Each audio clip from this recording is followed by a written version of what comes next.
Welcome to WBCS guide YouTube channel. Deer aspirants, আজকে আলোচনা করব হচ্ছে WBPSC মিসলেনিয়াস মেইনসের স্ট্র্যাটেজি নিয়ে। তো সবার আগে বলি, যারা WBPSC মিসলেনিয়াস প্রিলিমিনারি পাশ করেছো হলো 10,229 জন। তো সকলকে অনেক অনেক কংগ্রাচুলেশনস। আর কংগ্রাচুলেশনসের পাশাপাশি যেটা বলবো সেটা হচ্ছে যে মেইনসের স্ট্র্যাটেজিটাকে একটু ভালো করে সাজাতে হবে। হ্যাঁ, আর যার জন্য এই ভিডিওটাকে দেখতে হবে। এখানে খুবই গঠনমূলক একটু আলোচনা করব। আর তোমাদের কাছে একটা রিকোয়েস্ট থাকবে, সেটা হচ্ছে যে এই ভিডিও ডেসক্রিপশনে আমি টেলিগ্রাম গ্রুপের লিংক দিয়ে রেখেছি। সবাই টেলিগ্রাম গ্রুপে জয়েন করে যাবে, কারণ টেলিগ্রাম গ্রুপে আমি এখন থেকে তোমাদের মোটামুটি দৈনিক বা একদিন পর পর তোমাদের যে জিএস এর টপিকগুলো রয়েছে, বা ইংলিশের রাইটিংস রয়েছে, বা বাংলার রাইটিংস রয়েছে, সেগুলো কিন্তু আমি গ্রুপে দিতে থাকবো। হ্যাঁ, সো যারা এখনো টেলিগ্রাম গ্রুপটা জয়েন করনি, টেলিগ্রাম গ্রুপটা জয়েন করবে। আরও একটা রিকোয়েস্ট তোমাদের কাছে এটা থাকবে, যে সেটা হলো যে কোনো টপিকস, হ্যাঁ, ধরো তোমাদের পড়তে হবে, সেটা যদি লিখে দেওয়ার দরকার পড়ে, অবশ্যই আমাকে টেলিগ্রাম গ্রুপে জানাবে। সেই টপিকসের উপরে আমি কিন্তু তোমাদের রাইটিংসটাকে তৈরি করে দেবো। ওকে, আচ্ছা, চলো তাহলে সবার আগে তোমাদের একটা কথা বলে দিই, যে ইংলিশের ওপরে আমার ডেসক্রিপটিভ নোট তৈরি করা আছে। সেটা যদি পারচেস করতে চাও তাহলে অবশ্যই 7001009146 নম্বরে যোগাযোগ করবে। জিএস এর ওপরে নোট তৈরি করা আছে, সেটা পারচেস করতে গেলে এই নম্বরে হোয়াটসঅ্যাপ করবে। ঠিক আছে, বাকিটা আমরা বলে দেবো সেখানেই। ওকে, বেশ। একটা জিনিস দেখো, যে এবারের কাট অফ যেটা গেল সেটা হচ্ছে যে 145 কাট অফ গিয়েছে। ঠিক আছে, সো 145 কাট অফটা মানে কি, তোমাকে একবার ভাবো যে 75 কোয়েশ্চেন্স এর মানে টার্গেট, 75টা কোয়েশ্চেন তোমাকে কিন্তু মোটামুটি সঠিক রাখতে হবে, এরকম একটা জায়গায় চলে গেছে। তাহলে আগামী যে বছরে, মানে আবার তোমরা জানো যে 25এও একটা নোটিফিকেশন বেরিয়ে রয়েছে, এটারও সামনে পরীক্ষা হবে। তার মানে প্রিলিমিনারিতে যে ঘটনাটা ঘটে সেটা হচ্ছে 75টা হচ্ছে জিকে থাকে, তাই তো, আর 25টা থাকে হচ্ছে ম্যাথ, অ্যারিথমেটিক যেটাকে বলি আমরা। তো সেই ক্ষেত্রে প্রত্যেকটা কোয়েশ্চেনের জন্য 2 মার্ক করে, তাহলে এই হলো 200 মার্কস। ঠিক আছে, সো একটা জিনিস ভাবো, যে 75টা কোয়েশ্চেন যদি কেউ 100% অ্যাকিউরেসির সাথে করে, তাহলে তার প্রিলিমস কোয়ালিফাই করার একটা জায়গা তৈরি হয়। তার মানে কম্পিটিশন লেভেলটা কিন্তু হাই। তাই যারা এইবার কোয়ালিফাই করতে পারোনি, তারা নিরাশ হবার কিছু নেই। এই সামনে আবার নোটিফিকেশন, অলরেডি একটা শর্ট নোটিফিকেশন বেরিয়ে রয়েছে। হয়তো ওবিসি যে মামলাটা চলছে, এটা যখন নিষ্পত্তি হয়ে যাবে, খুব সম্ভব আগামী 24 বা 25 তারিখ হয়তো তার ফাইনাল একটা হিয়ারিং আছে। ওটা হবার পরে আশা করছি যে তারও ফুল নোটিফিকেশন বেরিয়ে যাবে। ওকে, তো সেই কারণে সামনের পরীক্ষাগুলোর জন্য ভালো করে প্রিপেয়ার করো। তো বুঝতে পারছো যে 145 একটা হ্যান্ডসাম মানে কাট অফ, কিন্তু এটাকে কম কাট অফ বলা যায় না, মোটামুটি এটা একটা ভালো কাট অফই।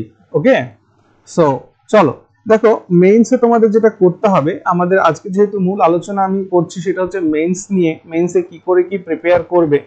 দেখো, সবার আগে একটা কথা বলি, সেটা হচ্ছে কি যে মঞ্চে উঠেই আমি আমার পারফরমেন্স দেবো এমনটা ভাবনা চিন্তা একেবারে ছেড়ে দাও। ওকে, বাড়িতে বসে আজকের থেকে, যখন থেকে এই ভিডিওটিকে দেখছো, ঠিক তখন থেকেই নিজের প্র্যাকটিসটাকে শুরু করে দাও। ওকে, নিজের প্র্যাকটিসটাকে শুরু করে দাও, ভালো করে বলছি কিন্তু এটা। কেন কি, কারণ অনেকেই আছো যে ভাবছো যে ঠিক আছে চলো এরকম জাস্ট একটু দেখতে থাকি, একটু দেখতে দেখতে আমি তারপর পরীক্ষা হলে গিয়ে লিখে দিতে পারবো, কোনো অসুবিধা হবে না। এইরকম ভাবনাটা কিন্তু সত্যিই খুব ভুল। কারণ তোমরা দেখতে পাচ্ছ যে প্রিলিমিনারিতে অনেকটা বেশি কাট অফ এখানে গিয়েছে। ঠিক, তো সেই ক্ষেত্রে আমরা যদি অ্যাজিউম করি যে 10,229টি 10,229 জনকে পাশ করানো হয়েছে, যদি এটা 15 টাইমসও হয়, তাহলেও মোটামুটি ওই 680 সামথিং একটা ভ্যাকান্সি থাকে। আর এটা যদি মোটামুটি ধরো 10 টাইমস তো হবে না, 10 টাইম, কারণ 1000 সিট বা 1000 ভ্যাকান্সি মিসলিনিয়াসে নেই আর কি, সত্যি কথা বলতে। তো ওই 600 থেকে 700, হ্যাঁ, 600 থেকে 700 অ্যারাউন্ড ভ্যাকান্সি আছে, যেটাকে পিএসসি করে আর কি, 15 টাইমস ডাকে, তো সেটাই ডেকেছে বলে মনে হচ্ছে।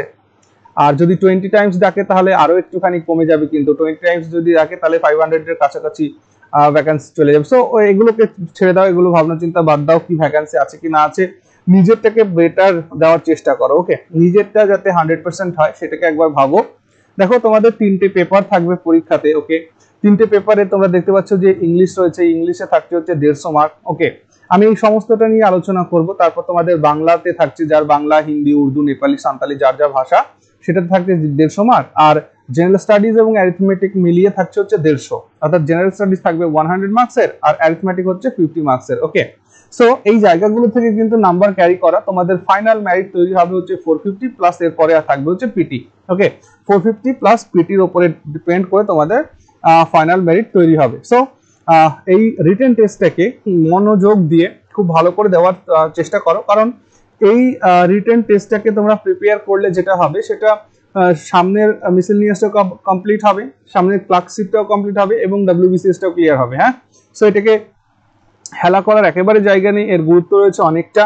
এবার সবই এক একটা টপিক করে বলি, যেমন ইংলিশ টপিকস অ্যান্ড স্ট্র্যাটেজি। ইংরেজির জন্য তোমাকে 90 মিনিট সময় দেওয়া হবে, মানে যেটাকে বলি 1.5 ঘন্টা। তো সেখানে কি কি করতে হবে? রিপোর্ট রাইটিং করতে হবে, প্রেসি রাইটিং করতে হবে, ট্রান্সলেশন করতে হবে, ফিল ইন দ্য ব্ল্যাঙ্কস করতে হবে, সেন্টেন্স কারেকশন করতে হবে, ভোকাবুলারি থাকবে, কিছু ইডিয়মস অ্যান্ড ফ্রেজেস থাকবে। ওকে, এখন একটা বিষয় আমি বলি তোমাদের জন্য আমি একটা ইংলিশের ডেসক্রিপটিভ নোট তৈরি করেছি এবং সেই ইংলিশের ডেসক্রিপটিভ নোটটা তোমরা অনেকেই পারচেজ করেছো। ঠিক আছে, এর মূল্য হচ্ছে 200 টাকা। ঠিক আছে, মূল্য 200 টাকা। এখানে কি কি থাকছে ইংলিশ ডেসক্রিপটিভ নোটের মধ্যে? এখানে থাকছে 127 খানা রিপোর্ট থাকছে, মানে 127টা টপিকের উপরে রিপোর্ট থাকছে, যেটা কিনা একেবারেই সাজেস্টিভ। পিএসসি তে যেমন যেমন কোয়েশ্চেন্স জিজ্ঞেস করা হয়েছে প্রিভিয়াস ইয়ার্স কোয়েশ্চেন প্যাটার্ন অনুযায়ী সেইভাবেই আমি রেখেছি। তার সঙ্গে তোমরা এখান থেকে পেয়ে যাবে 50 প্রেসিস, 50টি প্রেসির স্পেসিমেন পেয়ে যাবে। আর থাকছে হচ্ছে এর সঙ্গে 100 ট্রান্সলেশন, 100 ট্রান্সলেশন, যে ট্রান্সলেশনের মধ্যে আমাদের লিটারেচার থেকে যে যে জায়গাগুলো থেকে হ্যাঁ প্রশ্ন জিজ্ঞেস করে পিএসসি, সেই সমস্ত জায়গাগুলোকে রেখেছি, অ্যাবস্ট্রাক্ট কিছু জায়গা রেখেছি এবং জেনারেল কিছু জায়গা রেখেছি। সো 127টি রিপোর্ট, 50টি প্রেসিস অ্যান্ড 100টি translation from Bengali to English. Okay, translation যেটা আমরা করেছি সেটা হচ্ছে বেঙ্গলি টু ইংলিশ। সো এটা তোমরা যদি চাও সো ইংলিশ ডেসক্রিপটিভ নোটটাকে কিন্তু তোমরা পারচেজ করে নিতে পারো। তার জন্য যোগাযোগ করতে হবে 7001009146। আর যারা মনে করছো যে না এটা আমাদের পারচেজ করার প্রয়োজন নেই, তারা অবশ্যই সকলেই যেটা করবে, টেলিগ্রাম গ্রুপটাকে জয়েন করবে। এই ভিডিও ডেসক্রিপশনে লিংক দিয়ে রাখছি, সেখান থেকে তোমরা আমাকে সাজেস্ট করতে পারো, যে কোনো টপিক তোমরা আমাকে সাজেস্ট করতে পারো, সেটা আমি তোমাদেরকে লিখে দেবো। ওকে, আজকের এই ভিডিওর সঙ্গে আমি একটা টপিক তোমাদেরকে অবশ্যই টেলিগ্রাম গ্রুপে দিয়ে দেব, ঠিক আছে, যেটা থাকবে জিএস এর ওপরে। ঠিক আছে, বেশ। এবার স্ট্র্যাটেজিটা কি এখন সেটা বলি। স্ট্র্যাটেজিটা হলো, এক মিনিট, স্ট্র্যাটেজিটা হলো দেখো, রিপোর্ট রাইটিংস এর ক্ষেত্রে আমার যে নোটটি যারা নিয়েছো তাদেরকে বলি, তোমরা এখন থেকে যেটা করবে সেটা হচ্ছে 5 টপিকস ডেইলি, 5 টপিকস ডেইলি, অর্থাৎ ডেইলি 5টা করে টপিক পড়বে। তাহলে দেখবে 25 দিনের মধ্যে উইদিন 15 ডেজ তোমার গোটা যে 127টি আমি টপিক রেখেছি রিপোর্টের কমপ্লিট হয়ে যাবে। 5টা রিপোর্ট ডেইলি পড়তে হবে, লিখতে হবে, পড়তে হবে, লিখতে হবে। ঠিক আছে, আর এর সাথে সাথে না বাংলার ধারণাটাও তোমরা পেয়ে যাবে। প্রেসি রাইটিংটাকেও করতে হবে, ট্রান্সলেশন যেটা দেওয়া আছে 100টা ট্রান্সলেশনটা আছে, তাহলে 25 দিনে কমপ্লিট করতে গেলে ডেইলি 4টে করে ট্রান্সলেশন কিন্তু পড়তে হবে, যারা আমার থেকে নোটটা নিচ্ছ তারা। আর যাদের অন্য কোনো বই আছে সেই জায়গা থেকে তোমরা এইভাবেই করবে, দিনে 5টা করে রিপোর্ট, 4টে করে ট্রান্সলেশন করবে।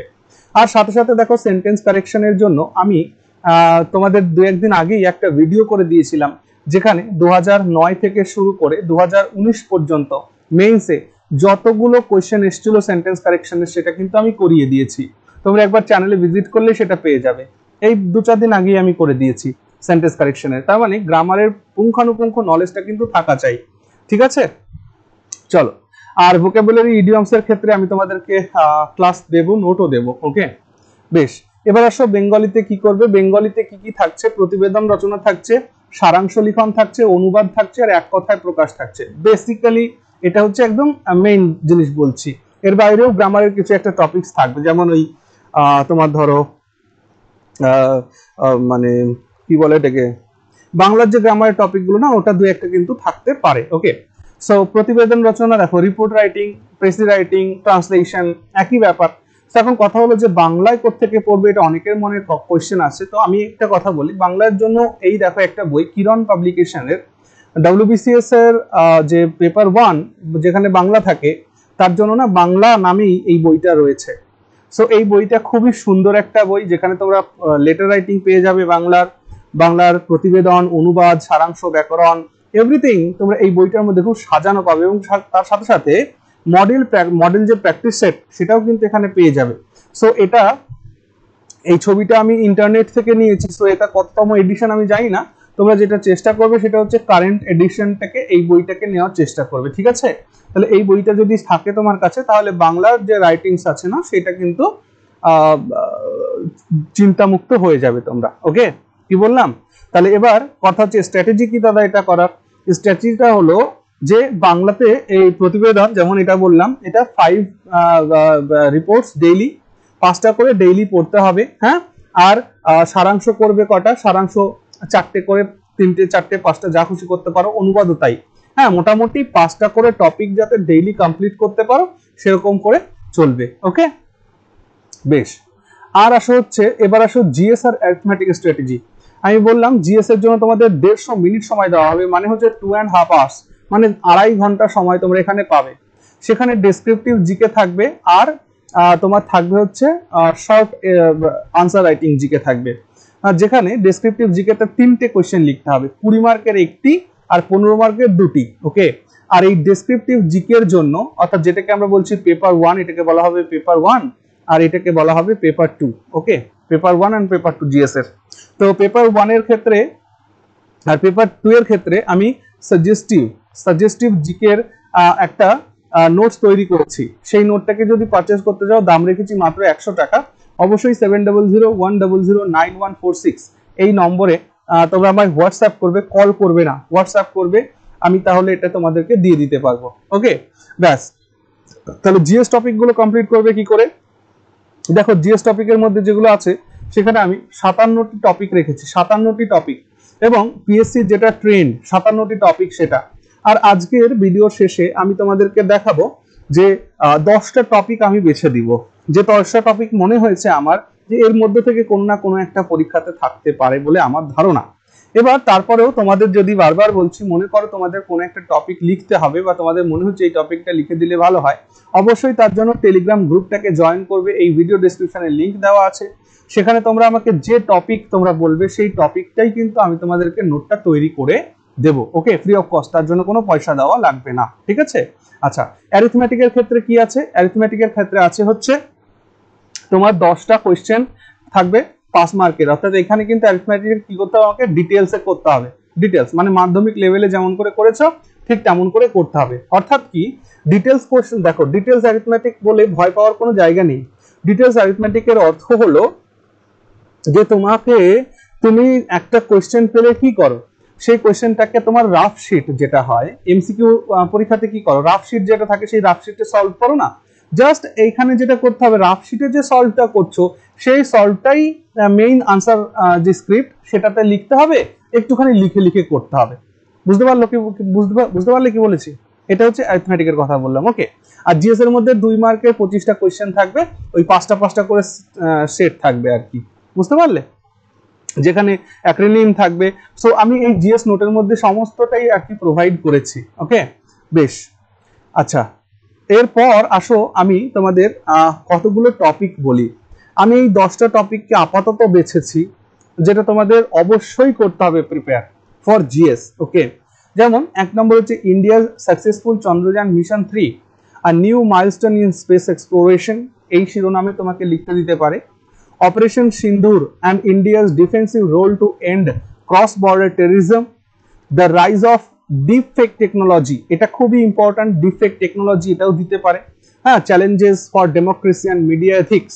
ওকে, যেখানে ডিপফেক টেকনোলজিটা কি না, ডিপফেক টেকনোলজিটা হচ্ছে যেখানে মানে আর্টিফিশিয়াল ইন্টেলিজেন্সকে ব্যবহার করে হ্যাঁ কোনো ব্যক্তিকে কোনো কিছু দিয়ে করিয়ে দেওয়া যায়। হ্যাঁ, মানে মনে করো যে রাম নামে একজন ব্যক্তি, সেই রাম নামের একজন ব্যক্তির মুখের ছবি নিয়ে আর একজন ব্যক্তির মুখের গলার ভয়েস নিয়ে একটা ভিডিও বানিয়ে ফেলা যায়। সো এই ডিপফেক টেকনোলজি এটা আজকের দিনে খুবই প্রাসঙ্গিক হয়ে পড়েছে, যেটার মাধ্যমে অনেক প্রকারের ক্ষতি সাধন করা যেতে পারে। এবং এটা ডেমোক্রেসির জন্য চ্যালেঞ্জ কেন? কারণ ধরো আজকে আমাদের মুখ্যমন্ত্রী মমতা ব্যানার্জি তার কণ্ঠস্বর ব্যবহার করে অন্য কারো মুখে দিয়ে বসিয়ে যে কিছু কিছু মানে ফেক জিনিস বানানো যায়, যা দিয়ে জনমতকে প্রভাবিত করা যায়। অথবা মিডিয়ার যে এথিক্স থাকে, একটা সংবাদ মাধ্যমের যে এথিক্স থাকে যে আমি ভুল সংবাদ প্রেরণ করব না দর্শকদের কাছে, সেই জায়গাটা কিন্তু এই ডিপফেক টেকনোলজি ইউজ করে করা যায়। সো এই টপিকটাও তোমরা একবার দেখে যেও। ওয়ান নেশন ওয়ান ইলেকশন মানে যেটা চলছে আমাদের কেন্দ্র সরকারের ভাবনা যে এক দেশ এক নির্বাচন, তার বুন or Ben for Indian democracy, এই পার্টটাকেও দেখে যেও। India's G20 Presidency legacy and the global south leadership, এটা ইন্ডিয়ার জন্য খুবই গুরুত্বপূর্ণ। আমি যে জিএস নোটটা করেছি সেখানে এগুলো রেখেছি। Role of social media and democracy, social media ডেমোক্রেসিতে রোলটা কি, এটা খুব গুরুত্বপূর্ণ একটা টপিক। তারপর uniform civil code, okay, UCC, যেটা নিয়ে চলছে, unity versus diversity in law, এই বিষয়টা নিয়েও আমাদের পরীক্ষায় জানতে চাইতে পারে। তারপর ডিপিডিপি অ্যাক্ট যেটা রয়েছে, digital personal data protection act 2023, যেখানে সেফগার্ডিং প্রাইভেসি অর কার্বিং ফ্রিডম। হ্যাঁ, সো এই জায়গা থেকে এই টপিকটাও কারেন্ট ইস্যুস থেকে নিয়েছি। তারপর দেখো West Bengal's contribution to India's cultural diplomacy during G20 events. So G20 ইভেন্টসে তোমরা জানো কলকাতা থেকেই প্রোগ্রামটা শুরু হয়েছে। তো সেই ক্ষেত্রে না পশ্চিমবঙ্গের ভূমিকা G20-তে এবার তার কালচারাল ডিপ্লোমেসিতে কি ভূমিকা রেখেছিল, এই জায়গা থেকে এই নোটটা, এইটা অন্য কালারের, কারণ এই নোটটাকে আজকে আমি তোমাদের প্রিপেয়ার করে দিয়েছি, এটা আমি টেলিগ্রাম গ্রুপে দিয়ে দেবো। হ্যাঁ, সো টেলিগ্রাম গ্রুপ সবাই জয়েন করে রাখো, তাহলে দেখবে যে এটার যদি জিএস এ কোয়েশ্চেন আসে, আমার হয় 20 মার্কের আসতে পারে বা 15 মার্কসের যদি আসে, তাহলে সেটা কি করে উত্তর লিখতে হবে, একদম পয়েন্ট করে করে যেভাবে তোমাদের পরীক্ষার খাতায় উত্তর লিখতে হবে, ঠিক সেভাবেই যেমন আমার জিএস এর নোটটাকে তৈরি করেছি, তেমনি সেই রূপ তোমাদেরকে এই নোটটা আমি টেলিগ্রামে পিডিএফ আকারে দিয়ে দেবো। ওকে, আর 10 নম্বর হচ্ছে India Middle East Europe corridor, IMEC, rewriting global trade routes. So এইটা আমার মতে very very important, this one. Okay, 10 number. এখন জানি না পিএসসি কতটা ডিপলি কোয়েশ্চেন করবে, but if PSC deeply question করে তাহলে কিন্তু India Middle East Europe corridor যেটা IMEC, এটা কিন্তু ইম্পর্ট্যান্ট হতে পারে। ওকে, আরেকটা বিষয় এখানে রাখিনি, যেটা হচ্ছে উইমেন সেফটি অ্যান্ড সিকিউরিটি, যেটা সারা ভারতবর্ষ জুড়ে আমাদের রাজ্যেও চলেছে। সেই ক্ষেত্রে উইমেন সেফটি অ্যান্ড সিকিউরিটিটা পড়ে রেখো। কিন্তু আমার যেটা মনে হয় যে উইমেন সেফটি অ্যান্ড সিকিউরিটি এটা আমাদের পশ্চিমবঙ্গের কোনো পরীক্ষাতে দেবে না। কেন দেবে না? কারণ এটা দিলে সরকারি বিব্রত হবে, আর রাজ্য সরকার যখন কোনো ইস্যুতে বিব্রত হয় সেই টপিকগুলোকে কিন্তু তারা রাখে না পরীক্ষার মধ্যে জেনারেলি। হ্যাঁ, তো সেই দিক থেকে আমি বলছি এটা হয়তো দেবে না, তবুও উইমেন সেফটি অ্যান্ড সিকিউরিটি অপরাজিতা বিল যেটা আছে সেটা আমি সবাই জিএস নোটের মধ্যে দিয়ে রেখেছি, তো একবার পড়ে যেও। তবে আমার ধারণা যে এটা হয়তো দেবে না, কারণ এটা দিলে সরকারি বিব্রত হয়ে যাবে, কারণ রাজ্যে যে অবস্থা চলছে। ওকে, বেশ, তাহলে এই পর্যন্ত আমার কথা ছিল। সবাই খুব খুব ভালো থেকো, তোমাদের প্রিপারেশন ভালো হোক। টেলিগ্রাম গ্রুপ জয়েন করো, সেখানে গিয়ে মেসেজ করো তোমাদের কিছু যদি চিন্তা ভাবনা থাকে, আর কমেন্ট সেকশনে লিখে জানাও যে তোমাদের কিছু দরকার আছে কিনা। ওকে, ভালো থেকো সবাই।